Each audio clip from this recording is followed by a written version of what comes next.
it is true in real estate. Buying 150 lots compared to like 23 lots is almost the same amount of work. But I won't give it that advice. I would say, yes, it's absolutely the same amount of work. But if you're not comfortable with that, just go buy like a 20 unit, get used to it, make your mistakes, and then learn the systems and then keep scaling up. This is the Alden Report.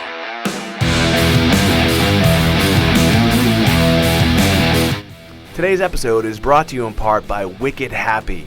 The way you live your life depends on your outlook, and theirs is simple. Be wicked happy. Wicked Happy provides you with apparel to make you smile. So if you want to be wicked happy and you want to look wicked cool, then visit wickedhappy.com, and at checkout, enter in the code RADIO for an additional 15% off your entire order. Again, visit wickedhappy.com, apparel to make you smile. This is the Alden Report. All right. Well, my name is Mike Alden. We are here in Blue Bay Studios. And, of course, I'm rocking I say 99-cent glasses, but they're not. They're $1.25 now. Inflation, man. Things happen, exactly. I'm rocking my Wicked Happy hat, my Wicked Happy t-shirt and long sleeve and whatever it is. And I'm just wicked happy about having this next guy. His name is Pasha Esfandiary. Now, you look at his last name, some people might not be able to pronounce it at first. I can pronounce it as well. I'm sure he probably deals with this all day long, but he has got, some famous family members. We'll talk a little bit about it. We're going to talk a little bit about what Pasha's been doing. He's in the real estate world. He's invested in over $125 million worth of transactions in the world of real estate. Look, we've had Grant Cardone on. We've had Brian Buffini on. We've had Armando Montalongo on. We've had Dean Graziosi on. The list goes on and on and on of real estate guys we've had on. And I'm always interested in what people are doing within the world of real estate. Please help me welcome Pasha Esfandiary. Pasha, thanks so much for being here. Hey, man, it's a pleasure. It's a pleasure to be here. I'm pretty excited to be here, I mean, are you really? I mean, come on. Yeah. No, I love your attitude. It's already got great energy, right. and it's very captive. It's great. Awesome. Well, yeah, we've been at it for a little while. So, let's just knock out the 800-pound gorilla in the room. So your brother is Antonio Esfendiari. Yes, he is. And I think he still is, right? Doesn't he have the largest cash in history, right? It's like 17 million or something like that. Yeah, he won. I think it's either first or second winning the biggest prize pool for any tournament ever played. It was a $1 million buy-in. This was, I think, probably like 6 to 7 years ago. And he won $18 million. Yeah, that's no big deal. No big deal. Nice little payday. Whatever. It was interesting when you came to me first. Again, I saw your name, I knew it immediately, and I was like, they got to be related. And when your agency was, and I, happened to know the guy as well, we were talking a little bit, and he didn't know that I'm a poker player as well, and he kind of pitched you to me about risk and how you use kind of even poker principles in your investment portfolio and a little bit. And I was really interested in that because, we were joking around earlier talking about, degen stuff. I tell people I don't gamble, I play poker. And I just love the parallels with poker in business life. Tell me a little bit about, I mean, you have a poker background as well. Tell me a little bit about, kind of your strategies in business and how there's a direct correlation to like how you think about in poker. Yeah, I think there's a lot of things to unpack there. I think I'll talk about the top two.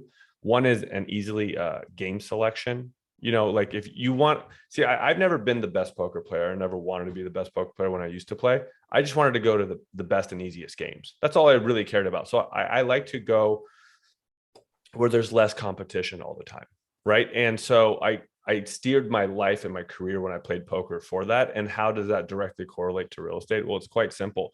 I don't need to be competing in these A-class properties in these A-class markets.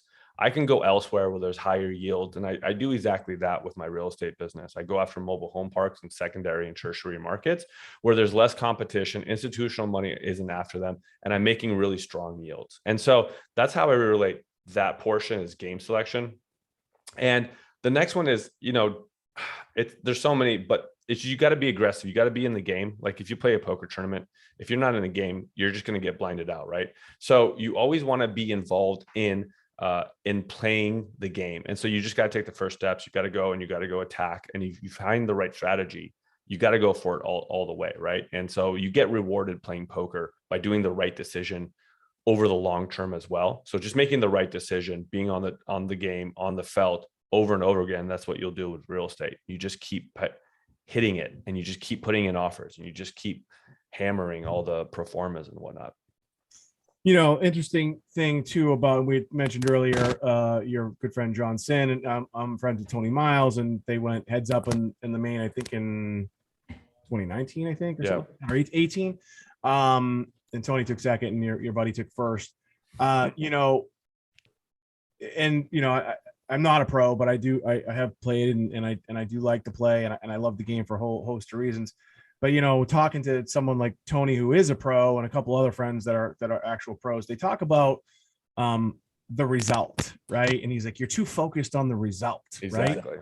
And as I was listening to you talk about the correlation of game selection as well, and you think about playing, being in the game. I love that, just being in the game. In life and in business and in real estate, you can make the right decision and still get the wrong result, though, right? Absolutely, all the time. I mean, but that's the thing, is don't get caught up on short-term results, right? You got to keep making the right decision for long-term. I see, I'll tell you what, one thing I see often a lot of real estate professionals do is that they often feel like they have to go buy a deal, even though it makes sense or it's on the border. For me, if it's a no-brainer, that's when I go buy it. But when I have to justify it in any way, I just stay away from it. Sometimes the best deals are the ones that you don't buy. But it's always reevaluating, like, what is the right decision for the long term? And sometimes the right decision is to walk away from a deal. The mentality of the poker world, and that of making the right decision but getting the wrong result. It's such a beautiful mindset to be in, and if you can really kind of conduct your life like that, it makes things a lot easier. Because like you said, the short term, you might have you're going to have a few losses here and there, but long term, if you're in the game, if you play the game properly, just like in poker, you ultimately should come out on top, right? Yeah, you're going to get rewarded. You're going to, and what's going to happen as a byproduct is you're going to end up having like Teflon like armor, right? Things come at you, things will, like, every day in my business, something knocks me down or something happened or this, you just got to get over it. It is what it is. You're not going to die from it. So just get over it, go to the next thing, and to learn how to have that emotional acuteness of just saying, hey, I'm going to separate my emotions from what logically needs to happen. And you just keep making the right decision. You're going to get rewarded in the long run.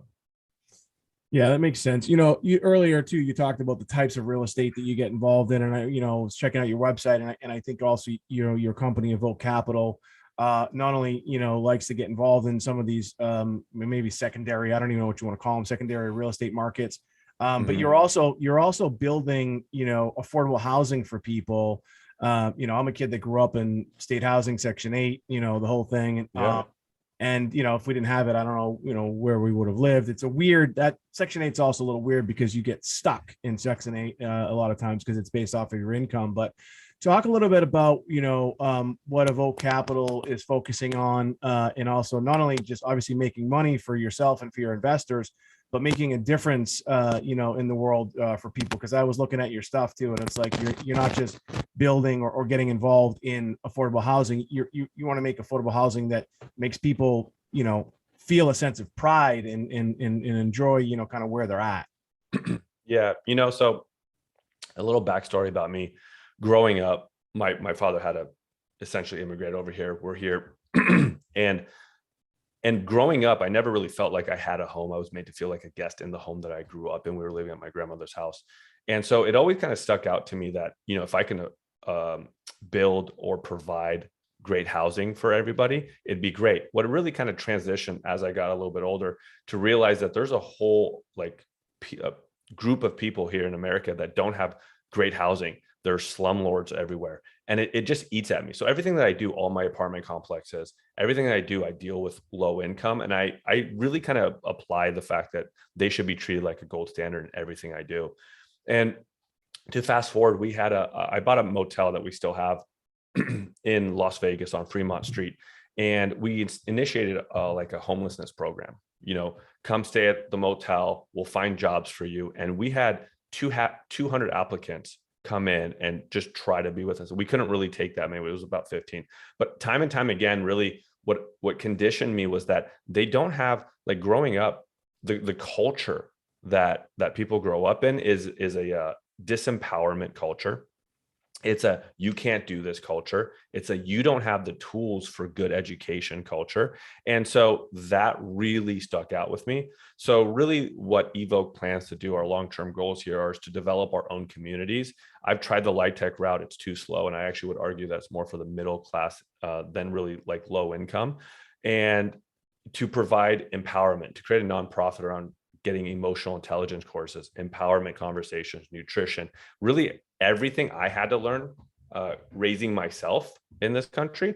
I want to be able to teach that to others and give an environment for that. I think that's super, super important.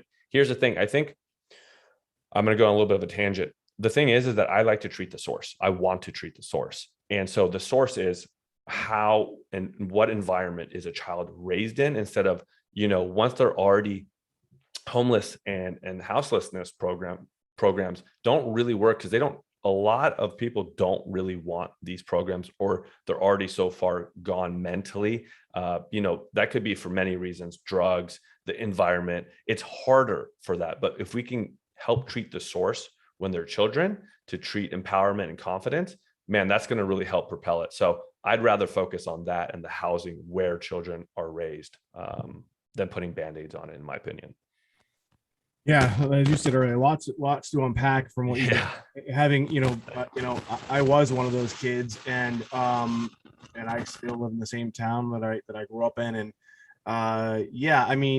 when people talk about a product of your environment, that's a real thing, right? And if you're growing up in an impoverished, disenfranchised world, that's the mentality. That's the only mentality that you know. And the sad part is, and you touched upon it as well, is that a lot of it comes from within their own family circle, because they feel the same way. That's how they're brought up. But if they're given a nice home, like you're talking about, and some of the things you're already doing, it changes. It's a subtle thing, but it changes your mental state.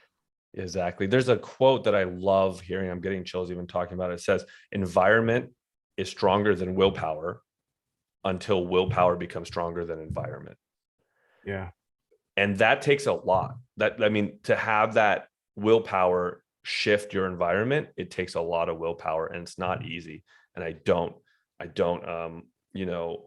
put it on anyone to do that, because it's incredibly difficult. You are what you're surrounded by. You are what you hear, what you see, and what you grow up by. You reinforce those patterns time and time and time again. And for someone to look at themselves in a very blank manner and say, hey, maybe this is not what I want, and then to try to change trajectories is incredibly difficult. And I applaud you, and I applaud anyone who's done that. Yeah, it's it's not easy for a lot of people, and it's sad, so I'm really excited about what you're doing. In a second, I want to back up. I usually start the opposite way, but I want to back up and start with how you got involved in real estate. What excited you about real estate? Who did you learn it from in just a moment? Again, we're on with Pasha Esfandiary. He is the founder of a company called Evoke Capital. They work. He has over $125 million worth of transactions. What really excited me about what he's doing is that he's working to make this world a better place and make money for his investors at the same time. So it's a beautiful thing, right? So if you'd like some more information about Evoke Capital, look, there's a lot of people out there that are investing with a lot of different organizations and a lot of different companies, and there's apps out there. There's a lot of different things that are going on how to make money, but I'm a big fan of not only making money, but making money and making an impact. And that's exactly what he's doing. So if you'd like some more information, go to evokecapital.net. Again, it's evokecapital.net. Today's episode is brought to you in part by Wicked Happy. The way you live your life depends on your outlook, and theirs is simple. Be wicked happy. Wicked Happy provides you with apparel to make you smile. So if you want to be wicked happy and you want to look wicked cool, then visit wickedhappy.com, and at checkout, enter in the code RADIO for an additional 15% off your entire order. Again, visit wickedhappy.com, apparel to make you smile. So, let's back up. So how'd you get involved in real estate? Like, what was the impetus? Was it a family member? Was it your brother? Yeah, it definitely was. It was my father. Just growing up. So my father moved here. He had to give everything up back in Iran. He moved here for us, for his two boys, me and my brother. When was that? Like in the 70s? 87. 87. Okay. All Yeah, right. it was So, 87. were you born there? I was born there. Yes. Okay. All right. Okay. All right. Yep. Yeah. So when he came here, I mean, Well, growing hold up, on, let me stop for a second. I'm trying to Okay. put my history hat on. So 1987, you're from Iran, right? Yes, That was a really fucking crazy time to come over here, right? that was a crazy time. Yeah, That was not easy to come over here then. it was quite difficult. Back in Iran, my family had a lot of wealth, a lot of social status, a lot of like social capital, as you would say. We Sure. were able to get here. The impeding factor was that my mother's cousin got killed by a missile attack randomly, and my father said, "Enough is enough. I can't jeopardize my children." Moved here, completely broke. My mother left, stayed in Iran. She couldn't handle America, and he raised us. And I mean, Hey, your mom stayed? My mom stayed. Yeah, Dad leaves, your mom stays. my dad takes us. How old were you when you came here? So I was 3 and my brother was 8. Okay. All right. Yeah. So you probably don't remember a lot of it. Your brother might remember a little bit more, right? Yeah. I don't really remember much. Very, very vague. Yeah. Yeah. Okay. So you come over, and so and I think I know this. A lot of countries do this. Not a lot, but some. Is if you decide you're going to leave, you can't bring your cash with you that's from that country, right? Like No. I know China does that, and so is that the same with Iran? You leave, your wealth stays there. I think my father had so much of the life savings in the factory that he owned, Yeah. and he couldn't just get Like- rid of it or find someone to sell it. He just had to come here essentially broke. And I mean, and then he had some connections to work at odd jobs, like the manager at restaurants or a host, or all of these kind of different odd jobs just to provide for us, really. All right, so So- you're here, and Yeah. So all the kudos to him. But if you grew up in a Persian family, we're always talking about real estate. Everyone talks about real estate. So every time I was with my dad, he's like, "Oh, I should have bought that house." Like, "Oh man, that thing was 20,000 and now it's worth it." So he always talked about real estate in this kind of grandiose way of you buy real estate and it's just going to go up. I think that just has been implanted in my mind.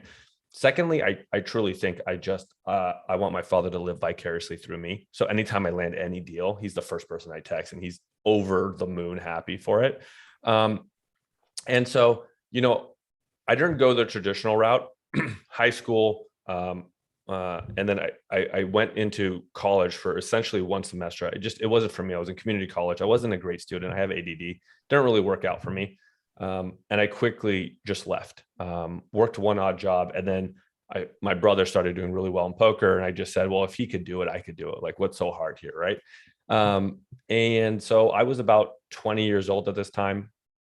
And then right when we became 21, I had a pretty deep run in the World Series of Poker in the main event. I got super lucky to win my seat, to run deep. And I was like, oh, I could easily do this. Are you kidding me? Like, let's go.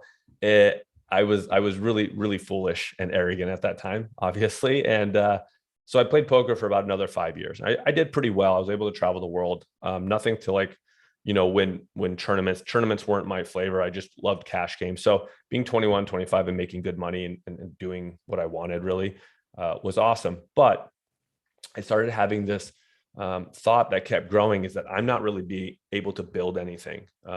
Poker's easy come, easy go. And I would build up a big bankroll and then I would just destroy my bankroll in one night. I would keep doing this. And 25 by is the way, that is the life of many poker players. Or You make a bunch of money in the poker room, you walk downstairs and you blow it on the craps table. But that's exactly right. Which I never played table games once. I just would go on super tilt one night and just lose my whole bankroll. When I was 25 was a very pivotal moment in my life. I was very depressed. I was living with an ex-girlfriend in Houston, Texas. And I just said, hey, this life is not for me. Like, I don't enjoy this.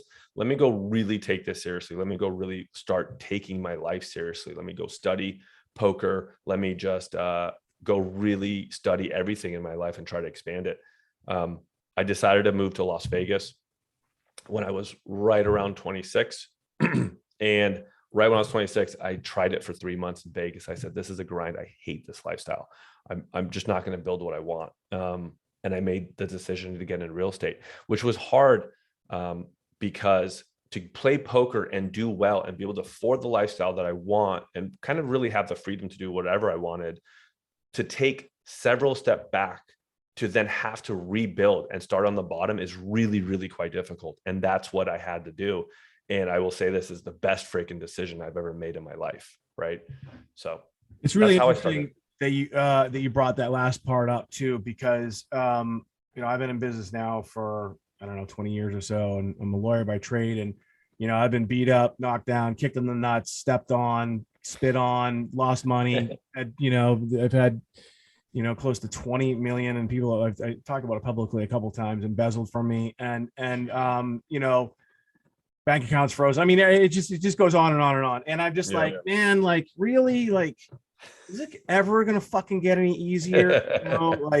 And then you sometimes I don't know. I might have been Russ Whitney, actually. He was a good friend. He's a real big time real estate guy. Mm-hmm. I think it was him who said it to me. It's like, sometimes you have to learn to retreat in order to move forward. And that's a really hard thing to do for guys like us, for type A type personalities. We're always trying to push forward, trying to move forward. But talk a little bit about that kind of, it's a pride thing too. It's an ego thing, right? You're essentially, you're not giving up, but you are recognizing and at least making the decision like, all right, well, yeah, this isn't working. I gotta step back. I mean, like you said, it was the best decision you made. And I think a lot of people need to learn that. I've done it too many times. It's tough. I mean, look, I agree with you on all points that you made. It is not easy to say, I got to take a few steps back and to really then build up and then be on the bottom, really. Cause I was just on the bottom and I wasn't used to that. Right. Like having my lifestyle that I had, I think, either by sheer luck or some stroke of genius, somewhere along the way, I decided that I can able to have the discipline to break my life up in 10-year increments or 20-year increments. And so I really kind of looked at my life for the next 10 years and I said, all right, Pasha, what are you going to do? Are you going to just keep playing poker and do this lifestyle because you're comfortable now? But what happens 10 years from now? And there's a question I don't like to ask myself, like, what do you want to do? I actually rather ask myself, what would you regret not doing the most?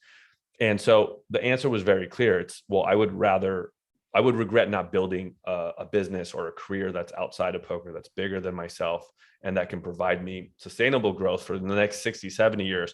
So once I looked at it through that lens, I was really capable to make that decision. But I knew there would be some short-term pain, and there was. Money wasn't coming in. I was spending money on a ton on education. I had just gotten into a relationship with my now wife. I used to be the provider. I used to be the man, as quote unquote, like those childish things that you would think makes you a man. And she really had to take care of me as I was building my real estate business. So it was a pride, step back in my pride, a step back in my ego, and step back in my, just who I was in the world. And again, short-term pain for long-term success. And I loved every moment of it now. When I listen to you tell that story, it's interesting because I think about your culture and like the way you grew up too. I'm sure a lot of the principles and cultural part of your heritage really even stayed with you here in the United States, obviously with your father. And for you to take a second seat to the wife, mm-hmm. Is like if you were in Iran when that happened, like you would probably be ostracized, right? I mean, I'm just stating the fact. That's absolutely correct. Yeah, you're right. No. I mean, there's in Persian culture, I mean, you are raised, you're supposed to be the provider, and that's it. There is no other option. So it was quite difficult. There were some hard times. There was times where I was like, I don't know what I'm doing. Maybe I should go back, but I just stayed the course. I do. It's funny because when you are very grateful in your life, I often find that the most difficult moments of your life, you become the most grateful for, right? And those times really made who I was. Those times being broke really made me who I was. Those times being depressed made me really who I am today. And so I look at it opportunity to really look at my life and like, wow, I'm really blessed. Like life is really good, you know? So outside of the financial success, outside of what I'm building with Evoke and the website is really old. We've done way more than the 125 at this point, but Oh, you know, sorry. I had a shout out to myself. I actually looked at the number and thought it was kind of small too, just so you know. Yeah. See, there you go. But you know, just what I have in my relationships and what I have in my life and everything like that, I just wake up and I genuinely mean this. I think I was telling you, I love when people say they're fantastic because I genuinely feel like today's the best day of my life every single day. So it's, you know, it's pretty awesome. Boy, man, you know, so you have a great perspective on life. And I've had, you know, a lot of people. I mean, I love doing this podcast to have people like you on to give other people perspective. But your you know, your perspective on life and the way you think and the things that you say. You had mentioned earlier you spent a lot of money on education, but yet you dropped out of college. So where did you learn this stuff? Because you don't just learn this stuff you know, on your own. I mean, I don't know, maybe some people are born that way, but most people, and we were talking about environment, I don't believe it. I think you have to be taught this stuff. Like, who did you go to? Were you reading some books? Did you have some mentors? Like, where did all this come from? Yes to everything.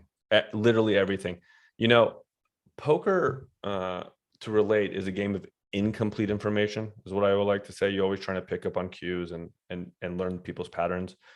But in real estate, or really almost anything now, it's a game of complete information. The information's out there. We have internet, we have access to YouTube.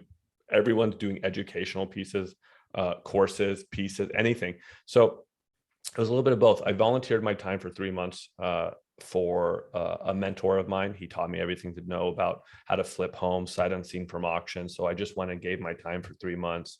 And basically let me stop there, because I've heard stories like that before. So that's kind of a big deal. So you had a mentor, obviously, and then you said, I'll work for you for free. I mean, yeah. How old were you at that point? I was at that point 25, I believe. Okay. Yeah. So 26, actually. So, I mean, I've heard stories like that before, but again, another big kind of pride pill to swallow, even at that very young age. Because you were probably doing well in poker, like you said. So you decide, all right, you said, look, I'll work for you for free as long as you just teach me the industry. Is that's how it happened? That's exactly how it happened. Yeah. Yeah. And I think there's so much value in that, and people understanding, you know, it's like, you know, look, internships, right? You know, now in the States, you like basically have to pay everybody, but it's like an internship, right? I mean, that's really what we're talking about, or an apprenticeship, right? It is absolutely what it was. He had me do all the work he didn't want me to do. He had some of his team train me. I mean, he really is a blessing in my life. But I went, I had to move from Nevada to LA for about 3 months, and I had to go into his office every single day, you know, in a 9-to-5 job, which was difficult, but I just was there every single day, ready to soak it up like a sponge, taking notes, learning as much as I could until I got it down pat. And he said, okay, I think you're ready to go. And then that's when I moved back to Vegas and started my career. So you're back in Vegas now? No, I live in Los Angeles now. Okay. Yeah. That's what I thought. Yeah. So do you still play poker?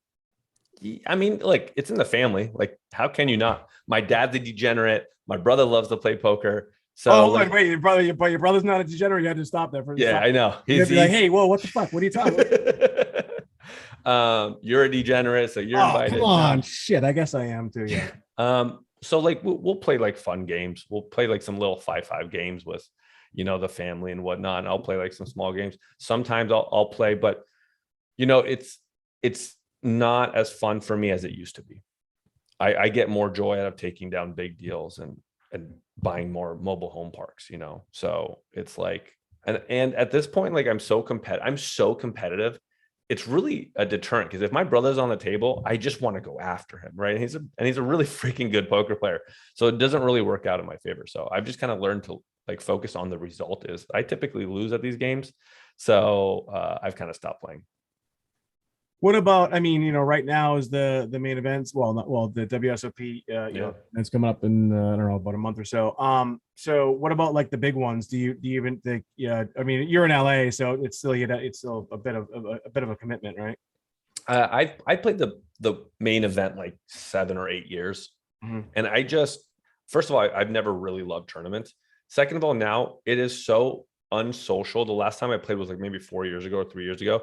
And it just, no one talked to me. Right. And I was so bored. I said, this is the worst $10,000 I've ever spent in my life. And I just wanted to get out because I was so bored. And so since then, I haven't even gone to a World Series or even thought about it. In a second, I want to talk to you a little bit about investors, expectations, how to bring investors in. Like I think I told you, I'm a lawyer by trade, so it's a bit of a dicey space to play in as well if you're not doing it right. Again, we're on with Pasha Esfandiary. He is the founder of a company called Evoke Capital. If you'd like some more information about Pasha and what he's doing, go to evokecapital.net. Although he did say the site's old, so he probably should update it. He said his website told me 125 million. He says he's done way more than that. But what I really like about him and when what he's doing is first of all, when I was introduced to him, is he's a real estate investor, he's a real estate developer. He's obviously making a good living doing that and helping his own family out, but he's also helping others out as well. And that for me was like kind of the first thing that I was really interested in. Plus, his poker background helped a little bit as well. So there's a lot of and I know I mentioned a bunch of them, and there's a few that I didn't mention that I wouldn't want to mention.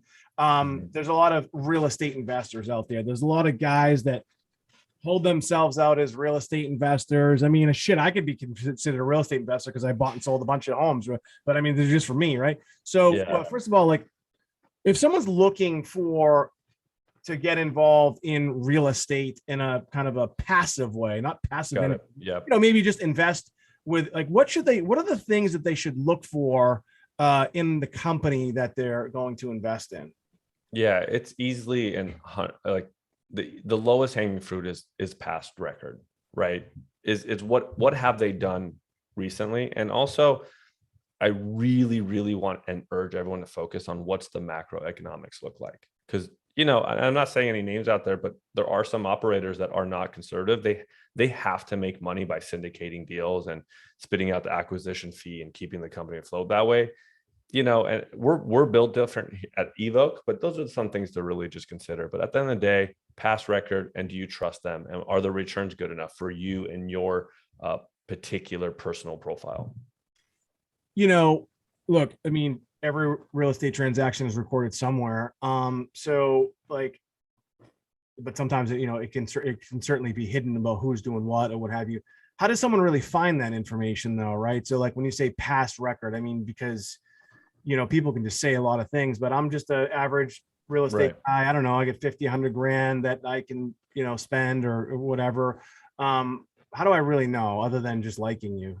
Yeah, you know what? I'll give you a recommendation. It's just that typically you want to work with somebody that someone's worked with them in the past and that you trust them and you have some kind of personal relationship with them. I mean, other than that, you can go online and just find a bunch of passive income and you don't know. Like you can find it. You could try to Google the website. All the information on some paid things. You can go to a title company. You could really do your due diligence. But in practice, does any investors do that? No, they absolutely do not. I would be hard pressed to say that probably maybe 1% of investors actually do that. So it comes down to trust. Do you trust the operator? Do you like what they're doing? And do they have a past record to show you, and they should be able to answer all of your questions, and if they can't answer your questions, another thing that you can do that I notice a lot of investors will do is they ask for financials. They say, hey, what's the financials on the thing? And if the operators don't give you the financials, if the operators can't signify why they are in the pro forma of their numbers, you might be a little nervous about investing with them. Yeah, I mean, that makes sense because again, I smile because I just know a lot of people out there that are just, like you said, it's truly a Ponzi scheme, and it scares me. And there's some big ones too that they're burning and churning. They're burning and churning properties as fast as possible. We at Evoke, we like to invest in long term. We try to keep every property long term. We do our structure so that we don't get paid back until you're paid back in full. We don't do any promote until you're paid back 100%. Our splits are a little bit more aggressive on the back end, but we bet on ourselves and we do right by the investors every single time. How does it work with investors, accredited versus non-accredited? How do you handle that? What does that look like?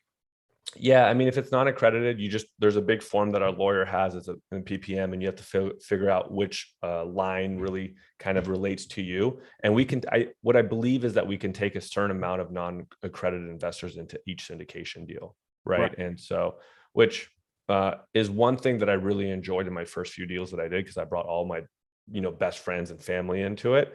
Because you kind of get shut out. Like, you have to have at least 50K to get into the game, and it's quite hard for non-accredited investors to even meet good operators, right? Because you could get blasted online with it. And then secondly, to have enough capital to get in. And that's a whole nother topic that I want to get into, where I think where technology is heading, and micro-fraction investing is really needed in our culture. Yeah, I'm starting to see that. I think I forget one of the names. There's a company that's advertising heavy about it. So when you talk about like long-term too, a lot of companies like yours, they're built to sell. I mean, I want to ask about that. And then I have a follow-up question about, the current state of real estate. So you're building this company. It's a relatively new company, right? A couple of years old, right? Relatively new. Yeah. Yeah. But you've been at it for a while though, but yeah. So are there plans to build it and sell it? What are your thoughts? No. I have a firm belief in a really good piece of advice I got is get rich slow. Don't go for the shiny objects. Don't go for the quick buck. Get rich slow. The people that I know that are extremely wealthy in real estate are the ones who bought property, let it force the appreciation, recycled their money tax-free, and go bought another property and kept that original property and keep recycling the money time and time again every 5 years. And that's our plan. That's our plan at Evoke Capital, is to bring in investors and just grow their money long-term with us, and to keep recycling their money. And the theory is, get your money in, let's get your money out, let's keep the property because it's paying for itself, and recycle it into more properties. And it's kind of like Monopoly. So we're really focused long-term. Again, my philosophy is not about the short-term, big score in the next 2-3 years. Absolutely not. It's about what's going to happen 10-15 years from now. That's also another reason why I actually love mobile home parks compared to apartment complexes right now. For me, a macro trend is, poor people are getting poorer, and low income housing is just not being built fast enough. So the supply is dwindling and the demand is increasing. So I'll take long-term bets all day that spit off good cash flows as well. I like that. I like that idea. All right. So here we are, 2022. It is. I like to keep these things time sensitive. So it's June of 2022. I built a big house in my, and I sold it, and I'm we have a condo now, but that's been kind of fun. We're like fixing up, and I was like, I tried to buy in between, but I just refused to get bid up. I just wouldn't do it. I didn't care. I was like, I literally had one house down to 10 grand. I'm like, I'm not fucking doing it. So I'm just not paying. I'm just not, so current state of affairs, the people are all over the place. And, when I sold mine, I could see what was going on, especially in my neighborhood. As far as the prices, it's just a completely different bracket, but, where are we? Because my first house I bought was in 2006, which was right before the crash. It was pretty high. Right. We paid full price for we paid a little bit less. And then, and now we're starting. I mean, I think I just read on CNBC this morning or yesterday, everything is really starting to shift. Where are we really? Are we going to, there's going to be an adjustment. There's just no way there's not. But what is it going to really look like? What are your thoughts? I don't know. Look, I think if anyone was to answer this outside of really, really smart economics, I don't have a crystal ball. What I do know is that you don't. No, I sold it. I got an extra somewhere. I sold it when I was broke playing poker. I needed more bankroll. I got an extra one, and I have X-ray glasses too, so I can see your cards. Yeah, right? There's a readjustment that's happening in commercial real estate all across the board right now, in apartment complexes and mobile home parks. Not so much in the markets that I'm really dealing with, the secondary and tertiary markets. But I can tell you, all of my operator friends who are in multifamily right now, everything's getting repriced. Now, I think that the current sentiment for us and myself is that we're still buying. We're being a little bit more cautious. So are lenders. Lenders are being tougher and tougher to borrow money. But the current sentiment is, hey, like everyone's kind of just trying to figure out what's going to happen. But if I find a good deal, I'm still buying. I am actively trying to put in LOIs every single day into properties because I'm not too worried about it because the fundamentals are great. Plus, dealing with mobile home parks, I think my risk is mitigated compared to like luxury A class. So if anything was to happen, we're the ones that essentially everyone moves into, because if they can't afford, luxury homes, they just move down the totem pole, which is mobile home parks and low income. And that's where I operate. So for me, I'm still buying. Things are getting repriced. That's fantastic. As long as it's spitting off cash flows, I just don't think my prices can get any lower essentially. And that's kind of where I'm operating from. What about, sourcing the deals and finding the deals? Because again, a lot of the guys that I mentioned earlier, I'm actually friends with them. I have, like offline, like real conversations with them about, about this space. And in fact, like I told you, I'm really good friends with Russ and he's doing a lot of stuff actually outside of the country. But when you what about finding the deals and you had mentioned, finding the good deals. One, like, how do you find the deals? I remember actually Dean showed me back in the day, it was homesnap.com before everyone was doing it. But where do you find the deals? And if you could just give us a 2-minute kind of little masterclass on how to find because I get a lot of entrepreneurs that listen to the podcast and who maybe aren't in real estate, but maybe have some money and want to deploy it. Like, how do you find the deal, and how do you really know it's a good deal? Well, I think if you're really entrenched in a market, go locally and try to find the sellers is the easiest and way to explain it. But we do only broker outreach. That is it. I think there's a lot of operators that do a lot of off mailing marketing campaigns, phone calls, scrubbing lists to get them. I know for a fact sellers are just absolutely bombarded with calls and mailing. So we actually stay away from it. We always try to improve our broker relations. And we go out of a way to make our brokers life very easy. Once we have the deal into escrow, we essentially let them know like, hey, we can take over everything from here. Don't worry, we'll handle all the coordination and we'll essentially see you when we're giving you a check at this point, right? And so our professionalism, ability to close is really what sets us apart. A lot of brokers do enjoy working with us. And for any entrepreneurs out there, it's just about getting broker relations, setting your expectations with them. And then, it is true in real estate, buying 150 lots compared to like 23 lots is almost the same amount of work. But I won't give it that advice. I would say, yes, it's absolutely the same amount of work, but if you're not comfortable with that, just go buy like a 20 unit, get used to it, make your mistakes, and then learn the systems and then keep scaling up. How do you know though? Because, you hear, again, I mentioned Cardone and, you get the hats that say cash flow and everybody's talking about cash flow, but so, give me an example. Let's take a hypothetical. So, you buy a place, I don't know, it's a 3-family, it's $600,000. The mortgage on it is, $5,000 and the rents are, I don't even, what should the rents be? What does a smart real estate investor look for as far as positive cash flow, like on a monthly basis? Yeah. Is it $1,000 a month? Should I be breaking even? You know what I mean? Can I lose a little bit of money? What's a real, yeah. That's so nuanced, right? Because I need the answers, Pasha. We need the answers. It's so nuanced. If you're in LA, I would say if you're breaking even and losing money a tiny bit on cash flows, do it, because the game is different in Los Angeles because you're trying to capture appreciation in the future and not so much cash flow. But if you're in the Midwest, for me personally, I like 10% cash on cash.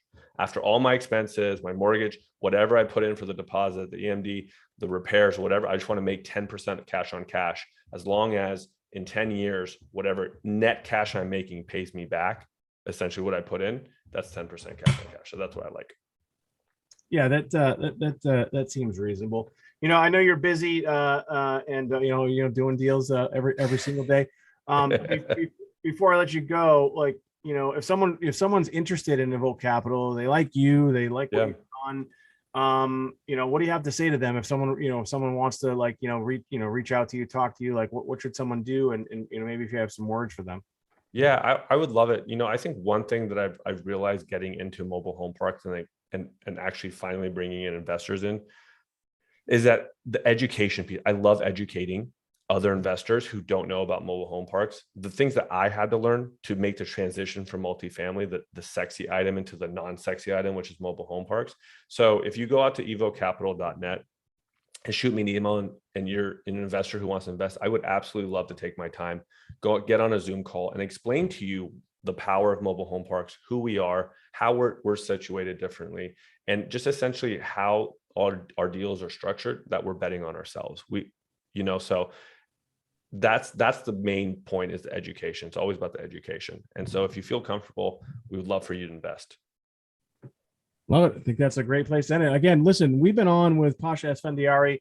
As always, we always bring people on that are doing, interesting things, that are obviously making money, but they're also making an impact on this world. And that's, for me, is super, super important. I think if you're here, I think you should make an impact, on this world. And that's exactly what Pasha is doing with Evoke Capital. So again, like he said, if you'd like some more information about his company, about what he's doing, go to evokecapital.net. Again, it's evokecapital.net. And he said, he'll be the one to probably talk to you, which would be kind of cool. So again, if you'd like some more information, go to evokecapital.net. Again, evokecapital.net. My name is Mike Alden. That's Pasha Esfandiary, and we'll see you soon.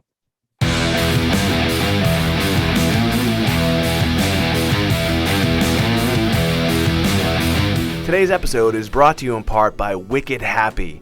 The way you live your life depends on your outlook, and theirs is simple. Be wicked happy. Wicked Happy provides you with apparel to make you smile. So if you want to be wicked happy and you want to look wicked cool, then visit wickedhappy.com, and at checkout, enter in the code RADIO for an additional 15% off your entire order. Again, visit wickedhappy.com, apparel to make you smile.